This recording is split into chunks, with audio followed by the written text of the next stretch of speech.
Good evening, everyone.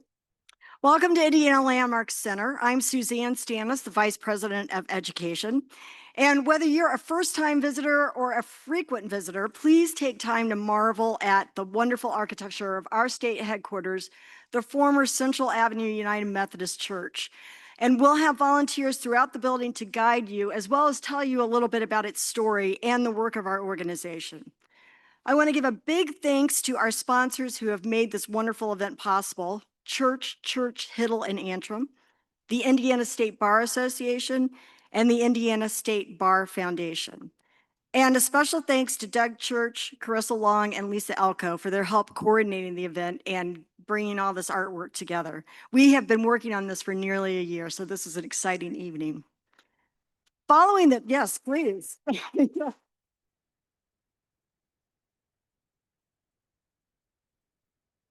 Following the talk, please join us in Cook Theater for a delightful reception that's provided by our sponsors.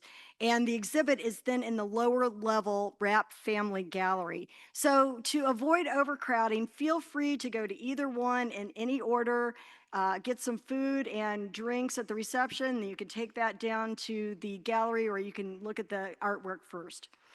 For our large virtual audience attending on Zoom, please enter questions in the Q&A feature and we'll do our best to answer them as time permits. And of course, thanks to the members of Indiana Landmarks who help us save meaningful places like this building. And we can't do our work without your help, so thank you.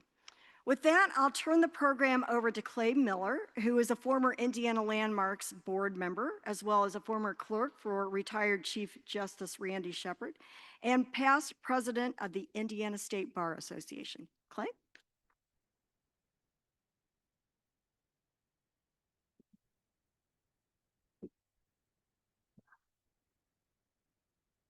Thank you, Suzanne. Well, let me begin by stating the obvious. I am not Randy Shepard. I say this to acknowledge the understandable disappointment of those of you who first read in the July issue of Indiana Preservation Magazine about his expected participation in this program. Alas, however, he alerted us after the newsletter had gone to press back in June that he wouldn't be available to participate in person, but I'm assured he'll be watching either on the live stream or a recording of these proceedings. Though I'm surely a poor substitute, it is with great pleasure that I join Suzanne in welcoming you to the Indiana Landmark Center. This remarkable setting truly embodies Landmark's mission to revitalize communities, strengthen connections to our diverse heritage, and save meaningful places. And if you'll indulge a brief commercial announcement, I want to remind those of you attending here in person, as well as online, that Indiana Landmarks is a private, not-for-profit entity open to anyone. If you're not already a member, I urge you to join. You'll be amazed at the wealth of resources and opportunities available to you for your modest dues contribution, not the least being access to events such as tonight's free program. I want to begin with a 3-question quiz, sort of a contest, but without prizes, beyond bragging rights if you know the answers, which I encourage you to shout out as soon as I finish each question. First question is a softball. How many counties are there in Indiana? It was a softball. Yes, Indiana currently has 92 counties, and I say currently because, of course, in our early years as the 19th state, the number of counties was much smaller. But that number, 92, has been stable for at least the past 100 years and appears to be so for the foreseeable future, notwithstanding occasional chatter about consolidating some of our smallest counties. And of course, every county has a courthouse. Some counties even have more than one when you take into account those counties which have had more than one county seat over the past 2 centuries. Take, for example, Perry County, down on the Ohio River just downstream from Louisville.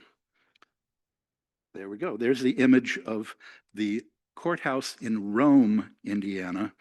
This charming structure was built in 1819 In the ambitiously named hamlet of Rome, it still stands but no longer serves a governmental function. Supplanted when the county seat was moved first to Cannleton in 1859, and then it was moved again much more recently to Tell City in 1994. By show of hands, who else in the audience has been to Rome, the one in Indiana? Well, just a few, and I encourage others of you who are exploring down along the Ohio River to make a little detour to visit. It is quite charming. Um, for anyone wishing to take a deeper dive into the subject of Hoosier courthouses beyond tonight's program, I encourage you to track down a copy of The Magnificent 92 Indiana Courthouses, published by IU Press in 1999. I'm not sure where you would buy a new one, but of course it's available in a number of public libraries, certainly in Marion County and elsewhere. Well, this leads to my second trivia question. Which county's courthouse is shown on the cover? Bartholomew, yes. Not quite the softball as the first one, but this is indeed the Bartholomew County Courthouse. And I note that at the heart of Indiana's Athens on the Prairie, as Columbus is known, surrounded by that rich tapestry of modern architecture from the late 20th century and early 21st century, proudly stands this 19th century grand dam erected in 1874. In a community where the built environment is revered, this public edifice takes center stage. Lest there be any doubt as to the central place the county courthouse occupies, not only geographically, but in residents' hearts and minds, I give you the example of the Randolph County Courthouse Girls. Back in 2005, the 2-to-1 vote by the county commissioners to demolish the formerly grand Italianate seat of government in downtown Winchester didn't sit well with every resident, to say the least. Their outrage prompted 7 women ranging in ages from 77 to 94, all part of a bridge club in the tiny nearby community of farmland, to take action. Wearing only their birthday suits, strategically concealed by porcelain models of the original Randolph County Courthouse,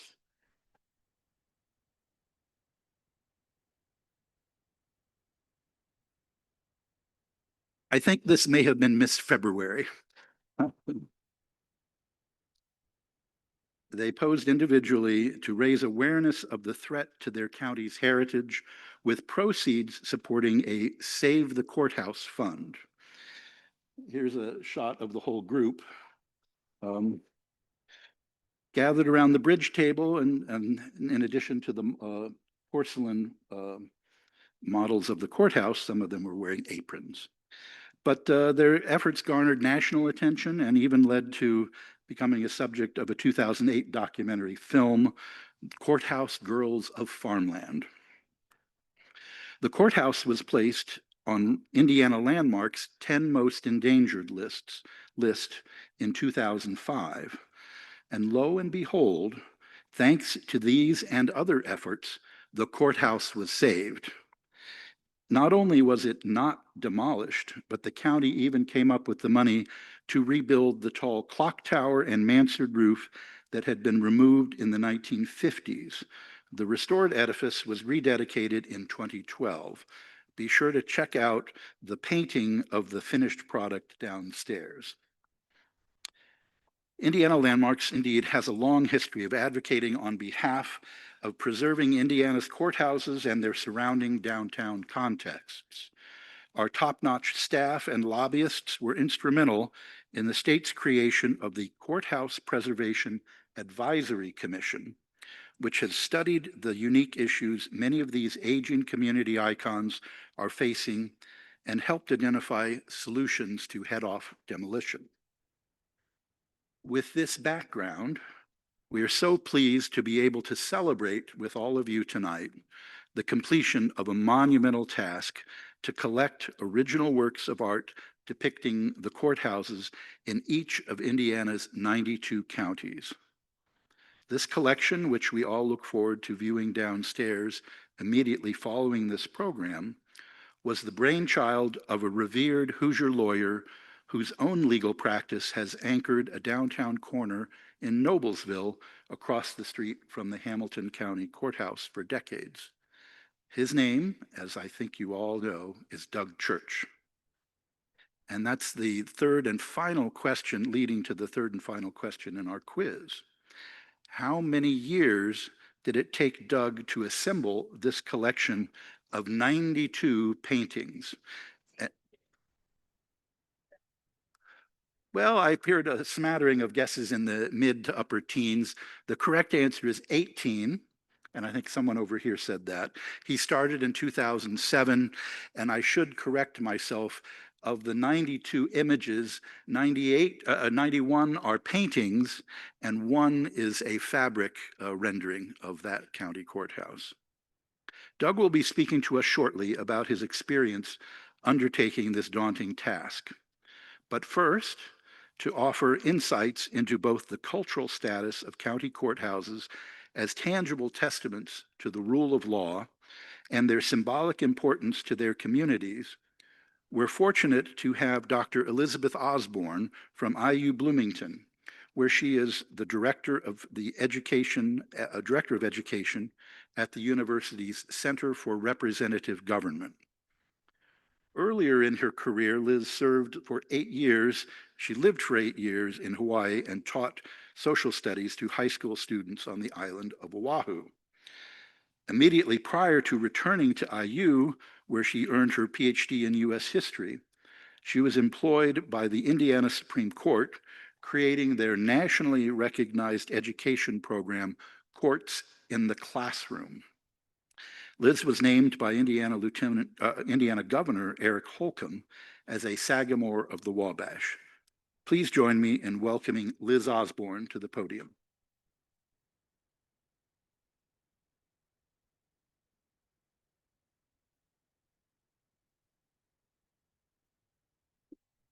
Thanks, Clay, and thanks to Indiana Landmarks and Suzanne Stanis for deciding to dedicate one of their first Fridays to a topic near and dear to my heart, of course, the history of our county courthouses, and to amazing Doug Church to dedicating so much time and energy to creating this collection for us. It just boggles my mind to think of how many miles he put on his car driving around Indiana to all of these courthouses, and just the hours and hours he spent talking to people and convincing them to participate in this worthy project.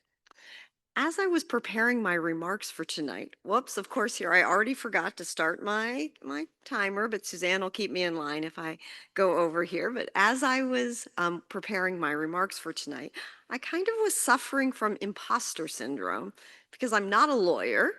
I don't even play one on TV, so no lawyer. And I'm not a member of the preservation community officially or an architecture. So I'm not going to wow you with talking about the roof tiles and the marble and all those wonderful details, or to talk about the famous cases that the lawyers all know about. Every county has stories about the famous cases that were heard in their courthouses, and Hamilton County in particular has some pretty good stories that they could share. But instead, I'm going to play to my strengths. And my strengths are I'm a historian and an educator. And I have spent the majority of my career working on topics that related to civics and developing civic education programs, materials, and curriculum for our teachers and students, mostly here in Indiana, but luckily enough, some have become national projects as well. And I think that courthouses themselves are the brick and mortar representation or symbol of the civic ideals and aspirations of the people who commissioned them, paid for them, and saw them as important parts of their community. So that's what I'm going to try to focus on. I'm going to try to convert all of you to my belief about the symbolic importance of our courthouses. And despite having a PhD in history, I have to, like Clay, tell people that my real education about the importance of these courthouses came from a lawyer and a preservationist. And I'm, of course, talking about our retired Chief Justice Randall Shepard. He can't be with us in person tonight, but he is certainly here in spirit.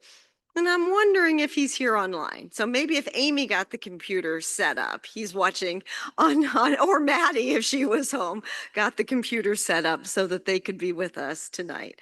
I met Chief Justice Shepard almost 25 years ago. As a PhD in history, I have to tell you, you are always keeping your eye open for what interesting job prospects might be out there. I love teaching, but there's so many other things you can do with a PhD in history. So you're always just kind of scanning, the classified ads, so to speak. So it seemed back in 2000, 2001 that the Indiana Supreme Court was looking to hire someone to do some education projects, to do some court history projects, and to start webcasting their oral arguments, what today we would call streaming probably, right? But we called it webcasting then. And they had that very inviting line at the bottom of the placement that said, would consider a non-lawyer. Not exactly, gave me the warm and fuzzy, but I thought, what the heck? This sounds fascinating. I might as well apply for it. So, and I will point out that I'm a 19th century historian, which means that most of my research was done with microfilm. We didn't have Google, we didn't have OCR scanning, we didn't have Control F to look through documents. I just read and read and read in microfilm. But had a wonderful conversation with Chief Justice Shepard, and if most of you probably know him and have talked with him at some point, we spent most of the time talking about history and about the history of Indiana. And at the end, he kind of asked, oh, do you think you could learn how to do this webcast? And I said, of course. I said, sure, right? Never thought I had a chance to really get the job. And of course, you're not going to tell a prospective, boss that no, you can't do one of the skill sets that they're looking for. So I told him, of course, I thought I could learn. My family thought this was hysterical. I probably didn't even own a cell phone at that point in my life, much less would know how to do it. And I can know that Dave Remendini's here. I see him out there, and he's probably nodding his head saying, yeah, that was a real big learning curve we had to overcome with the webcast equipment. But I'd been in Indiana about 6 years at this point, but mostly I lived in Bloomington. I was a graduate student, I had a young family, so I hadn't gone much beyond Monroe County, Brown County, and then driving up to Indianapolis to teach at IU, what most of us probably still think of it as IUPUI. It'll take us a little bit to get our brains around IU Indianapolis. But when I came up Old 37, traffic lights and all, right? I hopped off on Bluff Road, converted to west, and hit the campus. I never went one block east, even into downtown, right? Straight to campus, straight back. So whenever I went to my interview with the Chief Justice, it was the first time that I had visited the State House. And I have to tell you, it was love at first sight. Whenever I pulled up to find a parking place, always, a challenge, and saw this building, I kind of thought, how have I never been here before, right? I walk in and I just walked around the building. My mouth was probably open as I stared at the ceilings. At this point in early 2000, the building, the public spaces had all been restored to their glory, so I never saw it in kind of the condition when people painted over all the beautiful features and that our rotunda was dirty. I only saw it kind of in the majesty. And every day for the 15 years that I worked for the court, when I walked in that building, I felt the exact same way. I mean, wow, unbelievable, right? As I walked around the building, and here are some of my favorite kind of interior pictures, I was just felt like I was channeling or being infused with the spirit of the Hoosiers that built that building. You can just feel in the air the pride, the optimism they had about themselves, they had about their state, they had about the future. I mean, we were still a pretty small state when this building was built. I know it's not our first. I've got lots of curriculum about all the different buildings that have been our state houses and have housed our Supreme Court, but this building is enduring. And that pride and optimism just shows in every detail, kind of the grandeur of the building. And this same pride is on display in all of our 92 county courthouses. Notice, after living here almost 30 years, I am saying our and my. Took a little bit of while. I was in denial for quite a while that I was not here, but I haven't left, right? And that, reminds me of one of my favorite Chief Justice Shepard quotes. His favorite, person to research and talk about is Justice Isaac Blackford. And he always says about Blackford that he wasn't from here, but he came as soon as he heard about it. So I guess I'm kind of in that same category now. I can't imagine moving and living anywhere else. So almost without exception, as you approach each county seat, the courthouse rises above the surrounding buildings and just majestically dominates the landscape. We're lucky that so many of these buildings have survived. A few were lost to fire, few to flood, and I know a few to the wrecking ball. But thanks to a keen sense of their importance to the community and many people like you and the hard work, these buildings have survived for future generations. So, the symbolism of these buildings is the first theme I want to talk to you about. And in case you're wondering, there are 4 themes. So if you're taking notes, you can leave 4 spaces, on your page there. And if you're also wondering if I'm going to end on time, yes, I will. These are the 2 things the students ask about. How many points are you going to talk about? And when are we getting out of here? Right? So if you're looking at your watches, I've got my watch running and I'm keeping on time. But back to symbolism. So when I look at these buildings, I see them as both physical and figurative symbols. One of the first things that I learned about Hoosiers whenever I got here is that they are generally polite, kind, and they're just as quick to help a stranger as to help a neighbor. And for the most part, I guess I'll say we are really humble and modest people, but not their courthouses, which is kind of funny that the courthouses are such big statements when for the most part, Hoosiers aren't people that make big statements, right?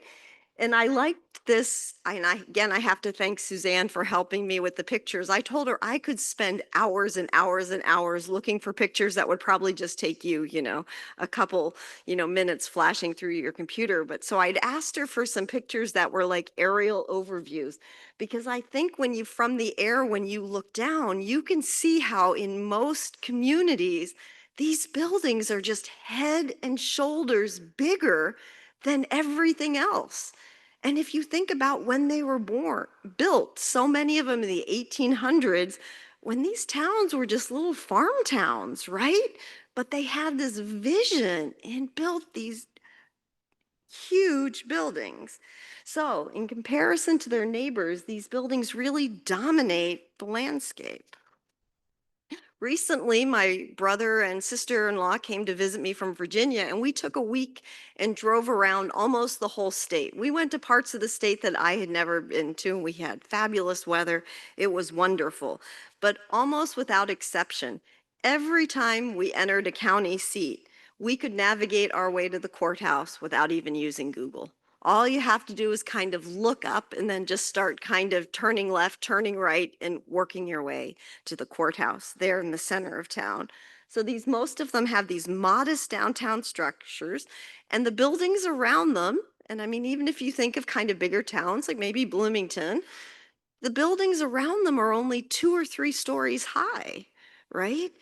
So if you walk up the steps of most of these county courthouse, just the steps, already at eye level, you're as tall as the surrounding buildings before you even go inside.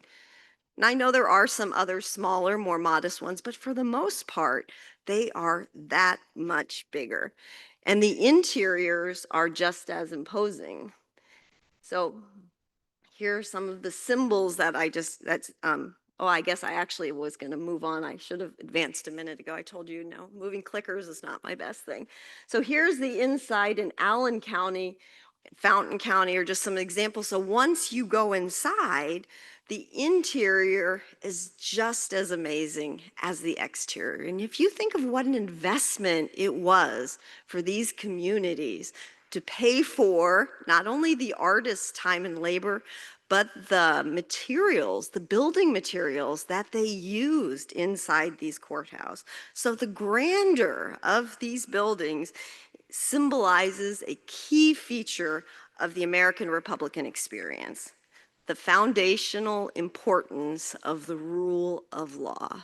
So that's why I kind of see them as a figurative and a concrete example of this. And I already told you I was a 19th century historian, so if you, any of the rest of you 19th century historian, you know what's coming next. Yep, a quote from Alexis de Tocqueville, right?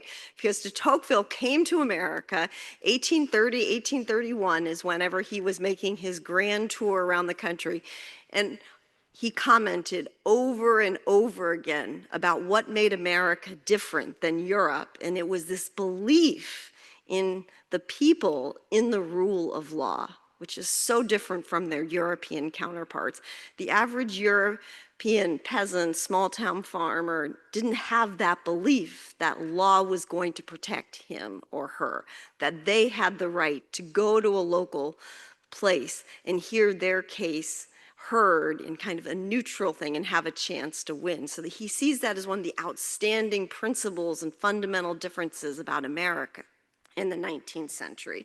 Now, I'm going to say he didn't visit Indiana, except for he went down the Ohio River. So he saw Ohio and Indiana as he passed on the river. But if he had come ashore in Indiana, surely the people that he met and talked to in Indiana would have just reinforced these ideas about our fundamental faith in the rule of law. And these courthouses are the physical manifestation of that faith. So let's move to my next theme. So my next theme is actually the construction of the buildings. And again, here I'm going to remind you that I'm not an architect or a preservationist, so I'm not going to tell you about the different kinds of roofs and the tiles or how many different types of marble were used. But speaking from personal experience, I know you can pretty much talk to anyone here at Indiana Landmarks, and they'll be happy to talk to you about all those details. So here's some other interior pictures of some of our county courthouses and these wonderful pictures. But I'm looking at these buildings as a casual passerby or maybe a resident who passes it, every time they're in town. And the interior and the exterior reflects much about the surrounding community. The design of the building, because they're not all the same, obviously, as you'll see downstairs, the materials that they use, the decorations and things that they decide to feature, all of these represent the community that built these buildings. The craftsmanship of the residents or the artisans that they picked to and hired to build them. Generally speaking, these were not what I would call low bid jobs. And that's why so many of them have endured. They were a huge investment on the part of the community. I kind of like to think of them as a time capsule of the community when they were built. So if you go and research the decision to build the courthouse, the decision to renovate the courthouse, as Clay told us about Randolph County, it can teach you a lot about the history of the county, who the leaders were, what were the economics, and even the feuds and rivalries. I've read some really great things about almost like knockdown, drag out fights deciding who was going to be the architect of the courthouse itself. And architecturally, they reflect the time in which they were built, what currently was in fashion, how much tastes change. And I know this can be a sensitive topic for preservationists. So I'll just make a little aside here. Case in point, yeah, right. The Marion County Courthouse. Did I hear a collective groan out there? Yes. We all know that the 19th century county courthouse was knocked down and replaced in the 1960s. I think this is a fabulous picture from the Historical Society's collection. But, Is this building considered one of the great architectural designs of the 1960s? Before I get into trouble, maybe we'll just, move on to my next theme, but just something to think about. Are we going to just tear this building down whenever the time comes? So here's the next theme.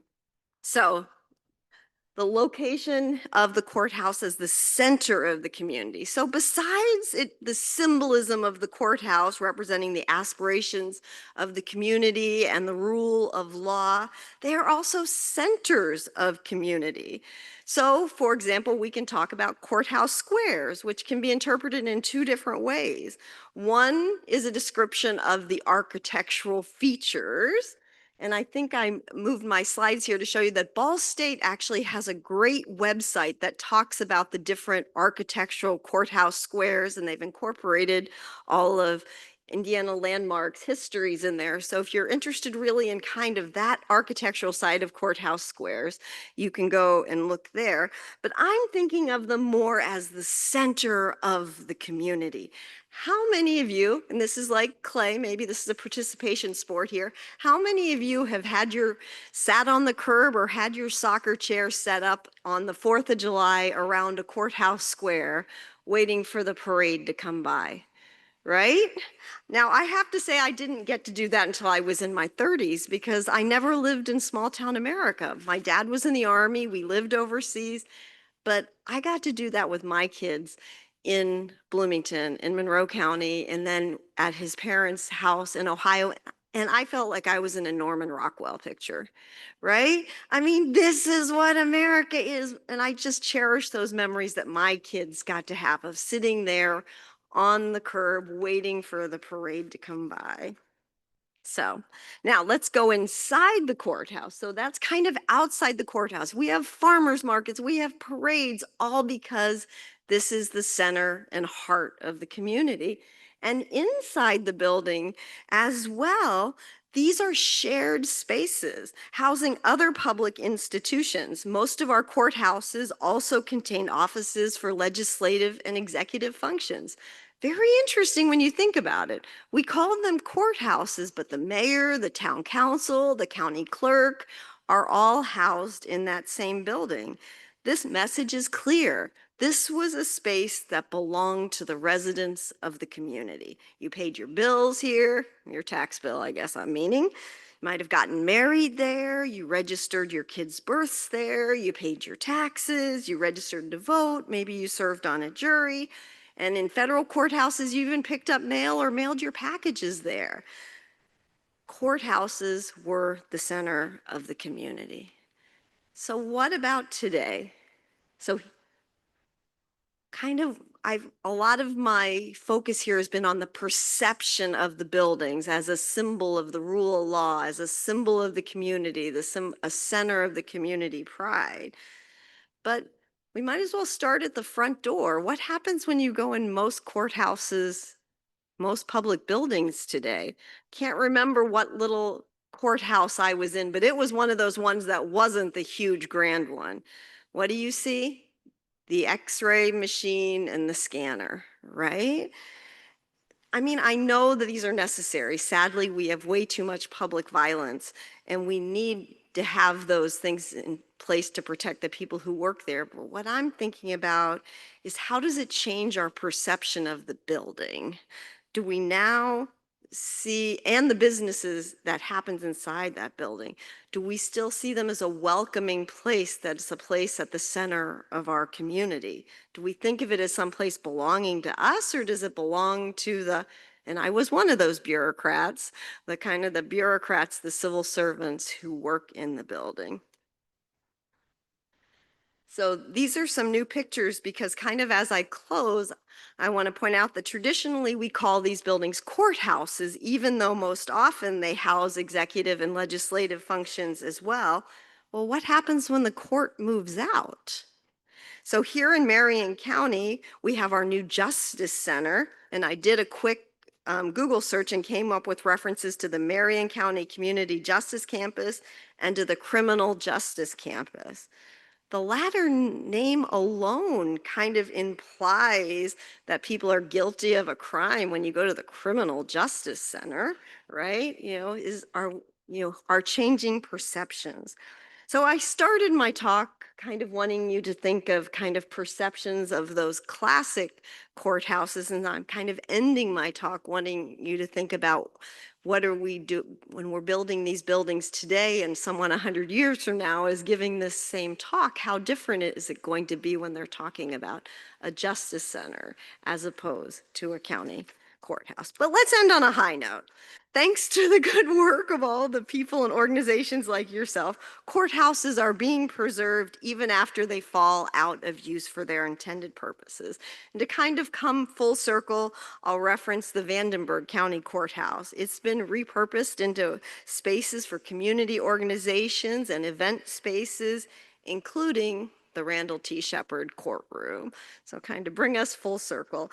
And with that, I think it's time to turn it over to Doug, and Clay will introduce him for really the highlight of the program, to show us these wonderful images that have been made to help create these courthouses. Thank you.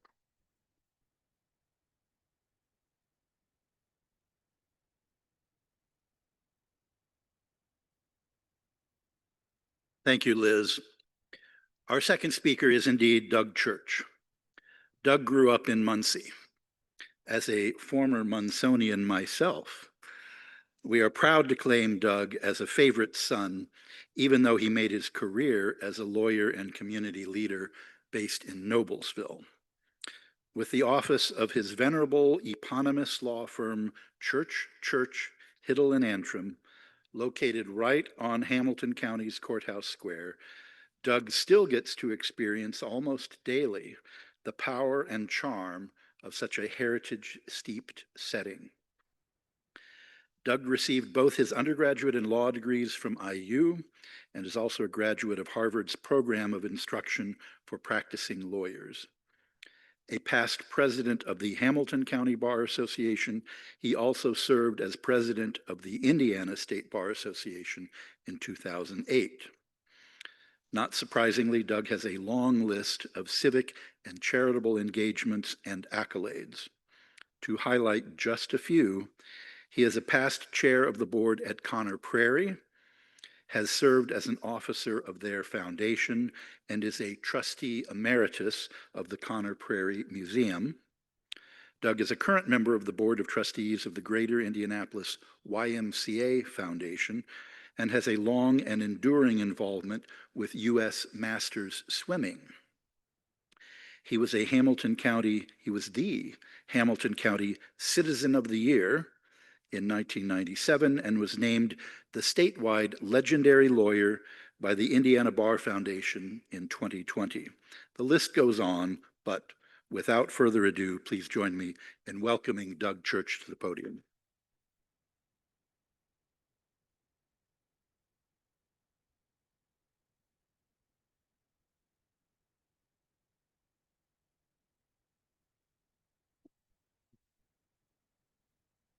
Well, the bad news is I've got 25 minutes worth of prepared remarks. But when you're the last guy standing between the bar, the hors d'oeuvres, and getting to see the exhibition, I'm going to cut this down a little bit. I appreciate all of you being here tonight. This is really remarkable, and Suzanne can correct me, but this is one of the largest attendances for a First Friday program ever. So thank you for being here.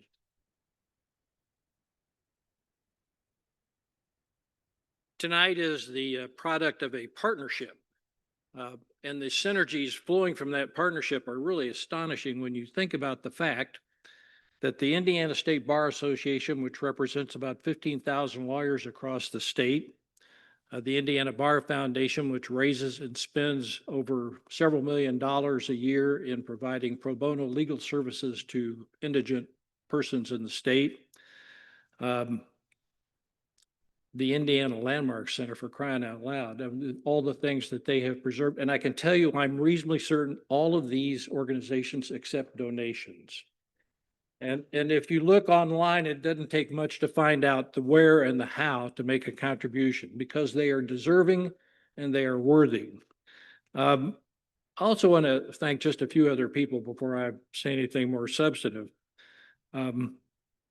My courthouse art committee, which was formed when I was the state bar president, to further the objective of collecting all of these 92 county paintings or artworks, consisted of two people besides me. One was my daughter, Julia Kozicki, who's over there somewhere. And I told her she had to serve as the permanent vice chair in case I didn't get the job done before I croaked. I'm happy to be here tonight to complete the project, Julie. And Jane Merrill, a wonderful lawyer from Carmel who could not be here tonight. I also want to thank Carissa Long from the Indiana State Bar Association. Carissa has been my partner in crime for all the years we've been doing this. And she must have been 7 years old when we started, because Carissa doesn't look like she's more than 30 now. But Carissa helped get all the paintings up on the walls of the State Bar office, helped make sure they got boxed up when they had to be delivered elsewhere. So thank you, Carissa. My wife, Kathy, who's over there somewhere as well, accompanied me on many of our trips around the state, and she was the intrepid photographer. So somewhere at some point, if you see any of these pictures of me running around the state collecting art, most of those pictures were taken by Kathy. So thank you. And thank you to Connor Prairie. Connor Prairie was the first organization to have an exhibition of the artwork. In the bicentennial year, we were up to about 50. And they had a rotating exhibition in the museum center at Connor Prairie, and made all the delightful placards which identify the donor and the artist and the county. And you'll see those downstairs. And they did that again to help complete that process. As I was approaching my year as president of the state bar, I was trying to think of some projects that would have some lasting impact. And I had a number of thoughts in mind. And one of them, and I'll explain more of this in a second, was this idea that we would challenge local bar associations around the state to contribute an original work of art depicting their county courthouse. And there was kind of a quid pro quo in that, because the state bar was doing some things for those local bar associations. So I convinced the Hamilton County Bar Association to buy a painting that I could unveil at my inauguration to announce this project. And that's it over there. And the county bar did. They went to a local artist named Bill Ernstine, who's a wonderful artist, and they bought that painting, and I unveiled it at my inauguration to announce the project. And Randy Shepard, if he's watching, may or may not remember this moment, but he came up to me. At that time, he was the Chief Justice, so of course I stood at attention and saluted, and he said, well, this is pretty interesting. He said, how long do you think it's going to take you to collect 92 paintings? And in the moment, I thought, well, you know, there are 92 counties. I'll give myself until I'm 92. And that was pretty funny then. And as years went by, not as funny, but thankfully, I am not quite there yet. Along the way, and I'll tell you more about some of these projects here in a second, I got a chance to meet a bunch of wonderful people. The beginning of the project started off like a house on fire. A number of lawyers around the state, they were enthused about the project and they took it up and got going. And then we hit a lull. And during the bicentennial year, we were designated a legacy project for the bicentennial. And that meant that we got word spread around to committees around the state at the various counties, and that bubbled it back up. And then we went back down a while, and I'm just beating on doors and sending out letters and trying to find a way to get to all these different places. And a lawyer down in Jackson County hired an artist to paint the Jackson County courthouse. And we made arrangements to meet in Greenfield, where she was doing an exhibition of her series on grain elevators. Her name is Kathleen Huffman. And Kathleen expressed some interest in my project, and I was fascinated with hers. And she went to the Watercolor Society of Indiana meeting, and she said, there's this crazy lawyer in Noblesville, and he's trying to collect all these courthouse paintings. And if any of you want to volunteer, let me know. And for those people who are here tonight, they made the difference in really bringing us to a conclusion. So Karen Christensen, Nancy Reardon, Cheryl Thurston, Kathleen Huffman, Linda and Chuck Trowbridge, Krista August, Patty Host, Tim Lewis, and Patty Starr. If you're here, just stand up and let us say thank you.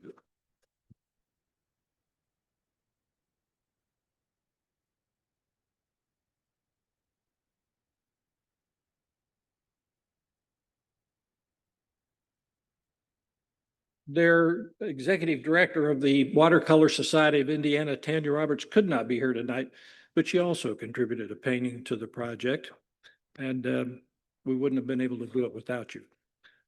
We had a number of lawyer artists. Roger Holtquist in Allen County painted the Allen County Courthouse, and it's delightful.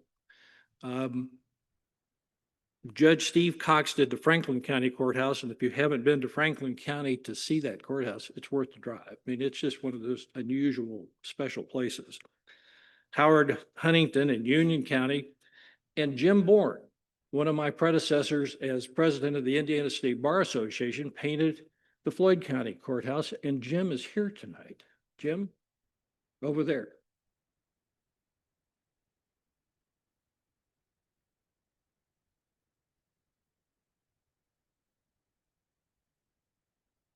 We had one criteria for this project, and that was that it be original art. And I said, I don't care anything else. If it's not framed, we'll frame it, but it has to be original art.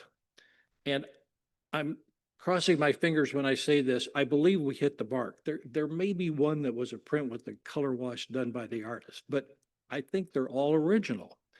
And they're all sizes. They're all different kinds of approaches to the artwork. They're oils, they're pastels, they're pen and ink. There's a woodcut.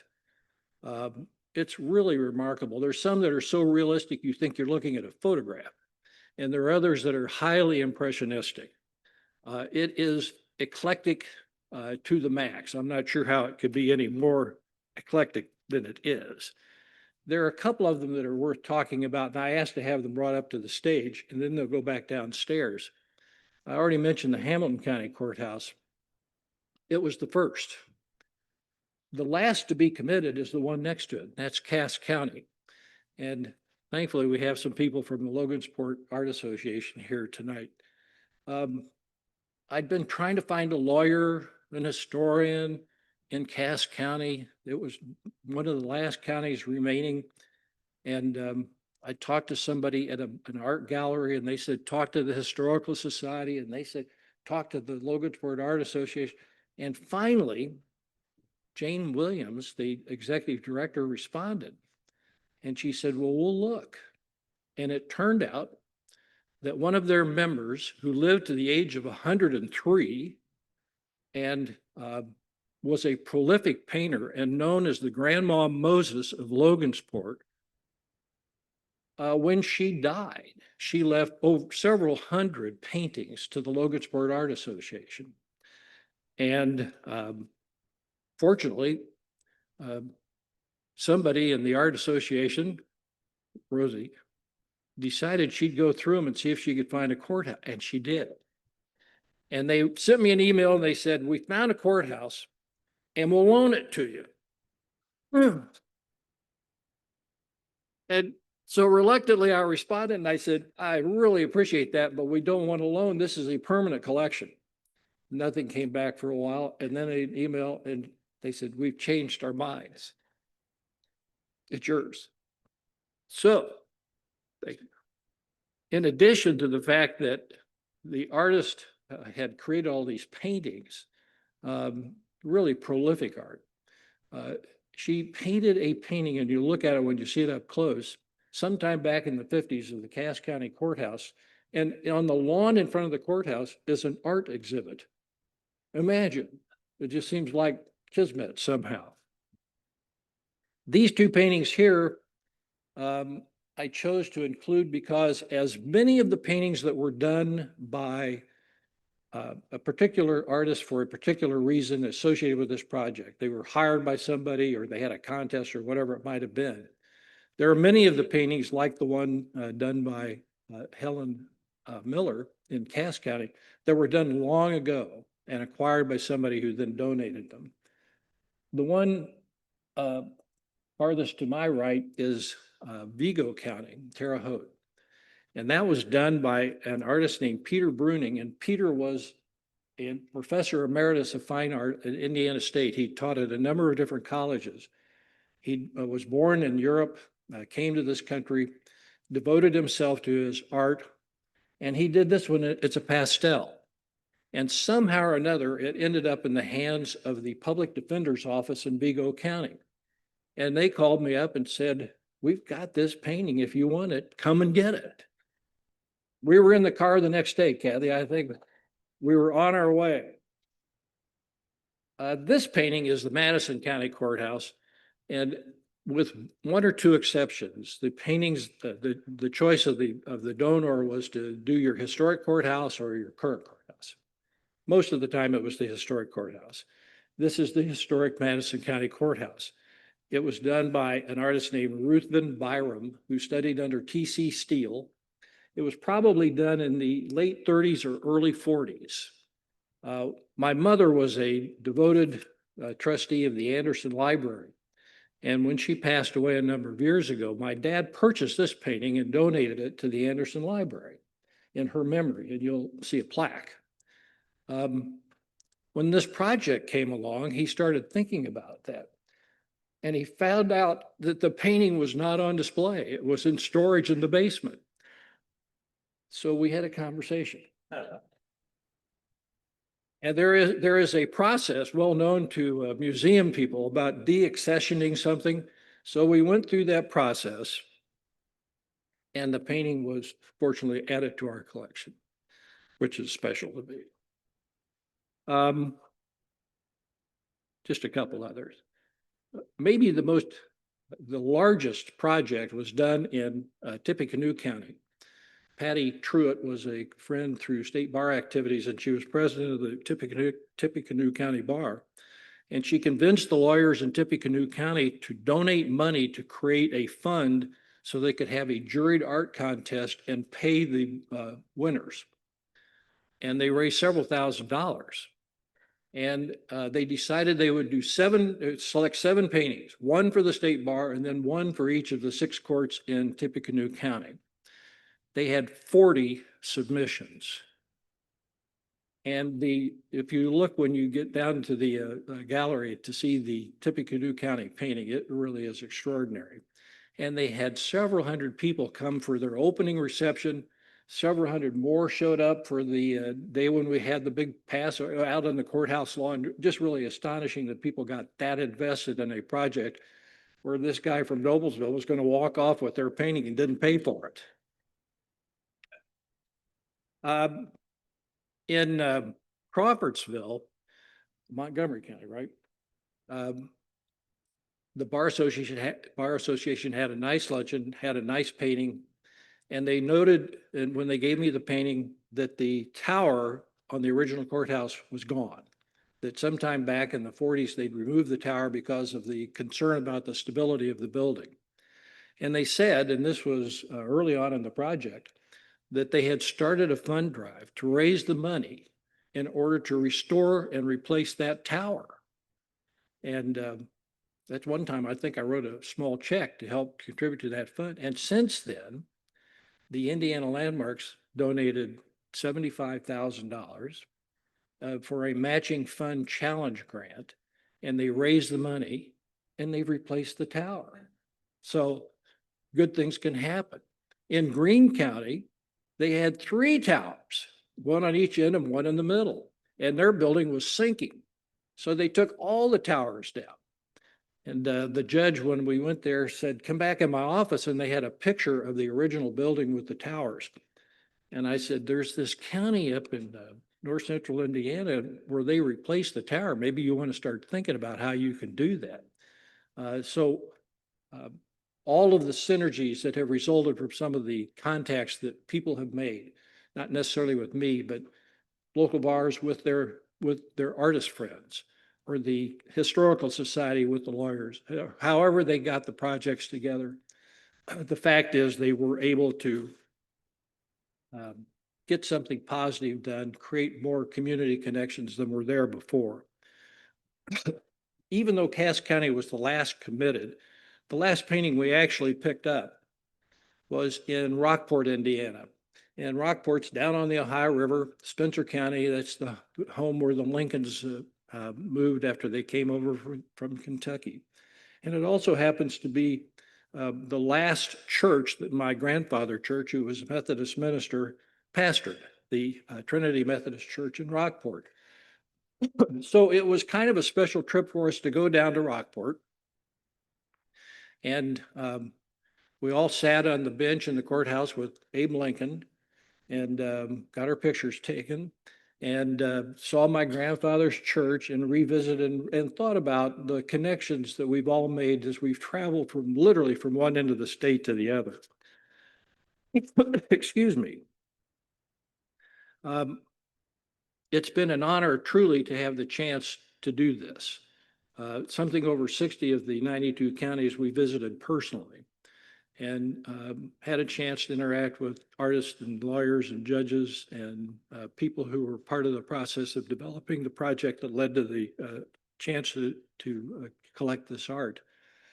I could not say it better than Liz, but I've been giving this little talk now for 17 or 18 years where I tell people, think about what it took for the county commissioners, who are not known as spendthrifts anywhere, to come up with the money to build that building, in many cases in not populous counties, just little farm communities around the state. And it's the biggest building. It's the most significant architecturally.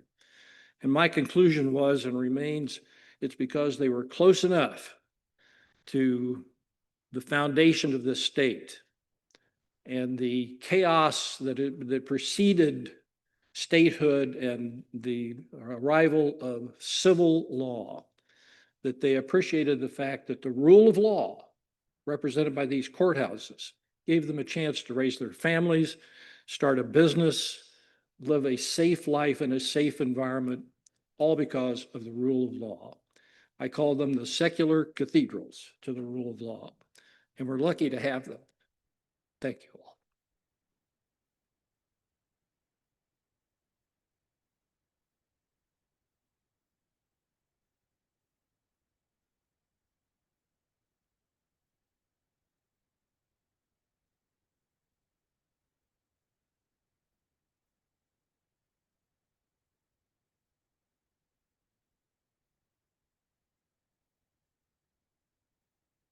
We do have a few minutes for Q&A. And as a reminder, this is being broadcast, webcast, and recorded. So we ask before you start your question that you wait for Suzanne or one of her helpers to reach you with a microphone. Suzanne, are you? Oh, there we go. In the so any question? Here's one in the front row right away. If someone could quickly come with a microphone. Yes.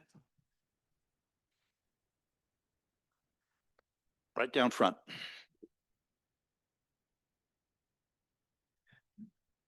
Thank you. Can you hear? I was wondering, you had mentioned that this was going to be a permanent collection. I was wondering where your plans were for the maintaining the housing for the collection.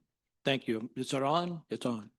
Originally, it was because we had a lot of bare walls at the state bar office. And I thought, well, this would be great. We'll just put these paintings all over those walls. But then we ran out of walls and had more paintings.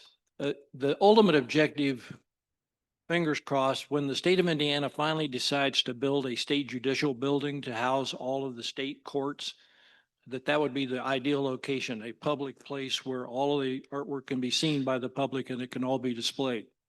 In the meantime, there are a couple of possibilities that I can't announce, but sooner or later, a permanent collection and a permanent location. Thank you for your question. Other questions either for Doug or Liz?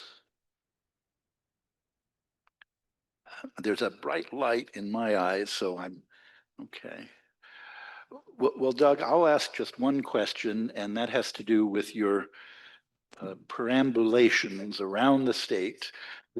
What is your most memorable trip to one of the counties? Or what's the first one that comes to mind as being particularly interesting or challenging? Gosh, there's so many, but I'll focus on one. Angola, Steuben County. The courthouse there is not on the courthouse square. It's kind of off. There's a statue of Sojourner Truth in front, and she made an appearance there at some point and was arrested and then promptly released by a friendly justice of the peace.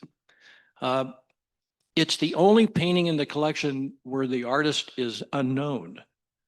And I got a call from the judge. He said, "We know about your project." And we were down in the basement the other day and we found this painting of the courthouse. If you want it, you can have it. And I was in my car. And this is a beautiful little courthouse. And the judge was so excited to give me this painting, and they had a nice little group gathered.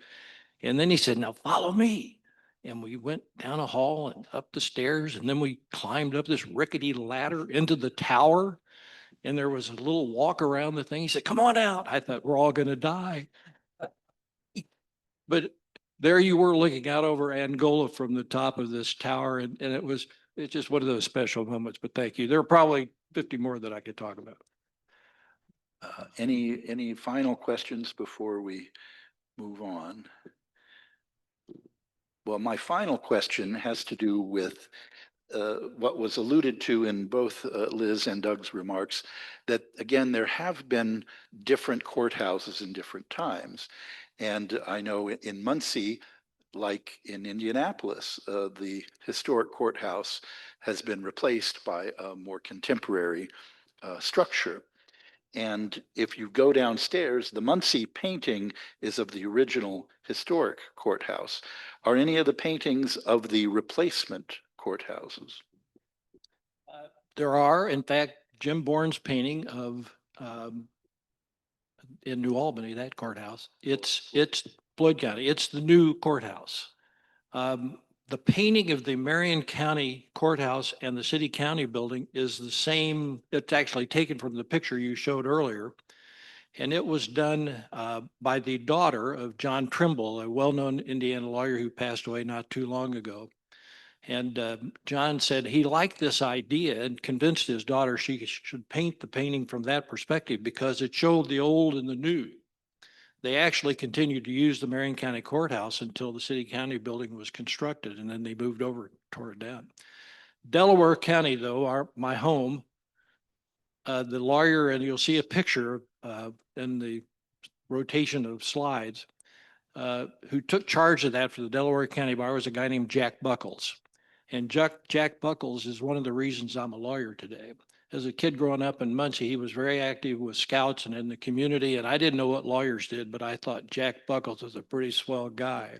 And if that's what comes of being a lawyer, then maybe that's what I want to be. So thank you. Thank you.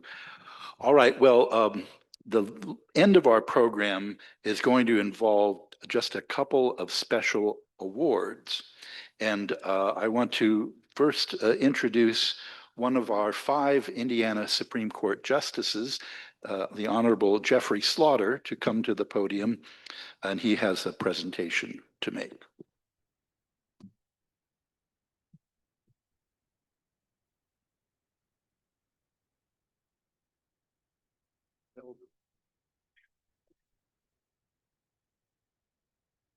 Good evening. It's a pleasure to be with all of you this evening. On behalf of my colleagues on the Indiana Supreme Court, we wanted to commend Doug both for his inspiration in with this wonderful idea of capturing in art the many secular cathedrals, the civic temples that we have throughout the state, as well as for the 18 years of perspiration in his stick-to-itiveness in getting it done. So, Doug, we appreciate all of your efforts. And I wanted to present to you in recognition of Douglas Church for his extraordinary efforts to celebrate Indiana's 92 historic courthouses by curating the art collection Icons of Community. Doug, thank you for everything and congratulations.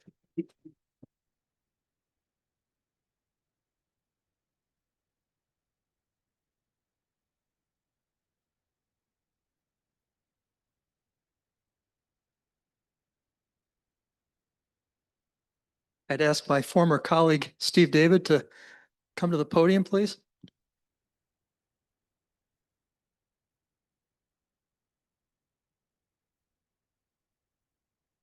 Thank you, sir.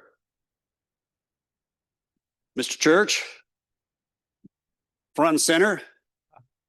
See, most of you don't know I work for him now, so it's nice to be able to boss him around. We could actually have a firm meeting now if you wanted to. I come wearing a couple of hats, but on behalf of the governor of the state of Indiana, I would like to present to you the Circle of Corridon Award from Governor Braun. To all whom these presents may come, greetings.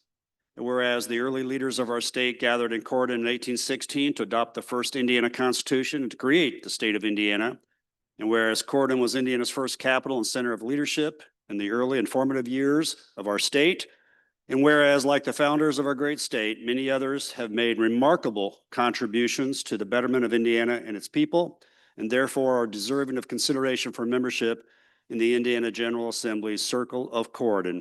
And whereas the Honorable Stephen David has made known to the illustrious benefactions of one Douglas Denton Church, who has demonstrated in life and in service to the people of the state of Indiana the qualities exemplified by our state's greatest citizens, henceforth being deemed worthy of such recognition, the individual named above is hereby declared a distinguished member of the Circle of Corridon. From Governor Mike Braun.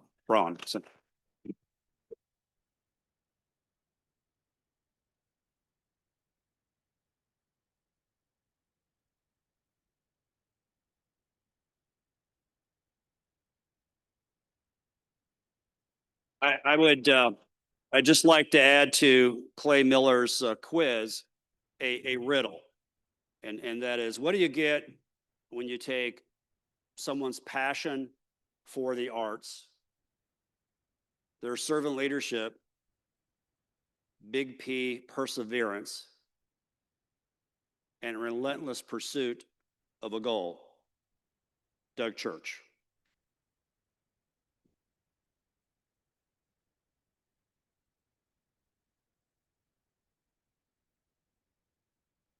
I'm pretty sure I remember being in conference once with Chief Justice Shepard early in Doug's adventure.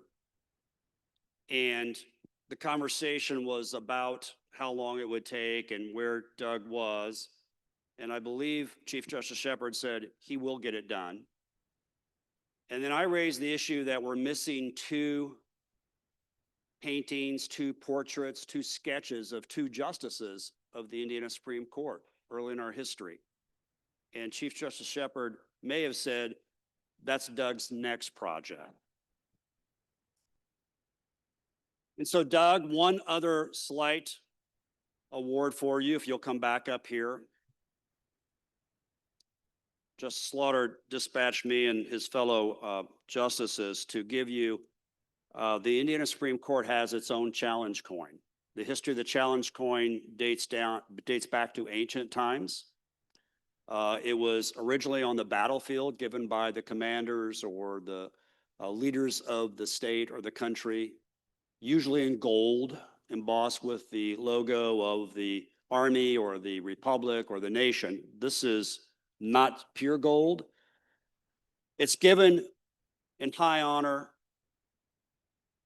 for someone worthy for a job well done. Very well done. Your own challenge prize.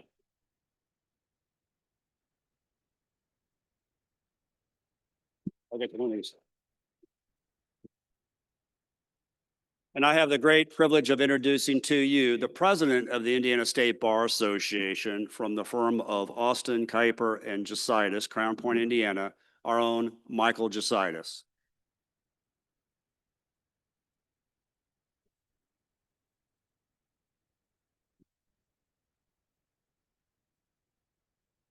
Doug, can everybody hear me? Doug, don't go too far here. If you could please come up here again. And while he's coming up here, first of all, good evening, everyone. It's so good to see everyone. It's an honor to follow tonight in the footsteps of former Supreme Court Justice David, current Supreme Court Justice Slaughter, two of my very good friends, two judicial officers who have given so much to the state and our State Bar Association. And we're all here today to recognize Doug's extraordinary contributions to Indiana's legal community and our state's heritage. This hits a little bit to home.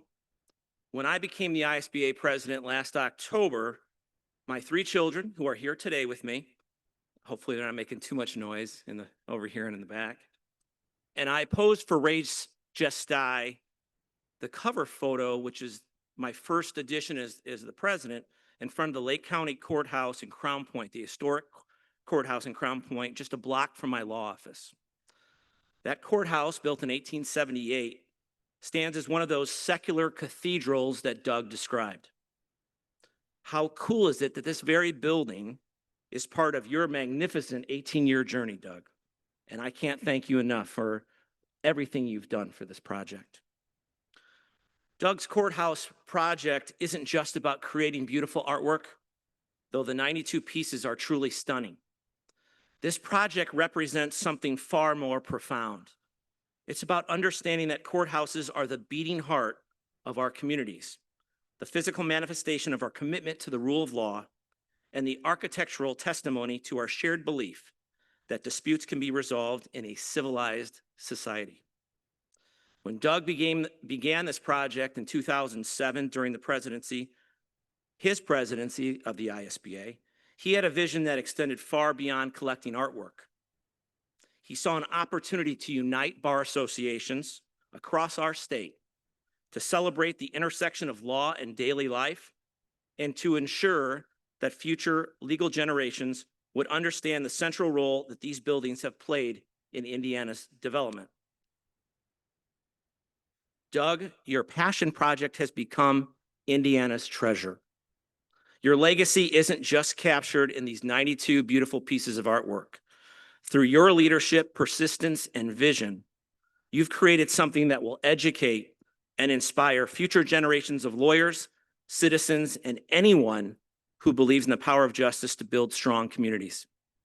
On behalf of the Indiana State Bar Association and all who have been touched by this remarkable project, it is my privilege to present you with this presidential citation, the highest honor our organization can bestow.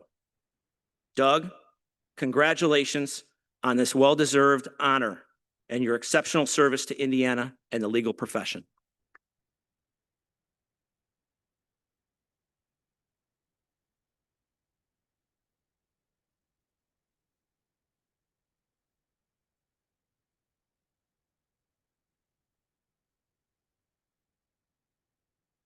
Okay, no more surprises.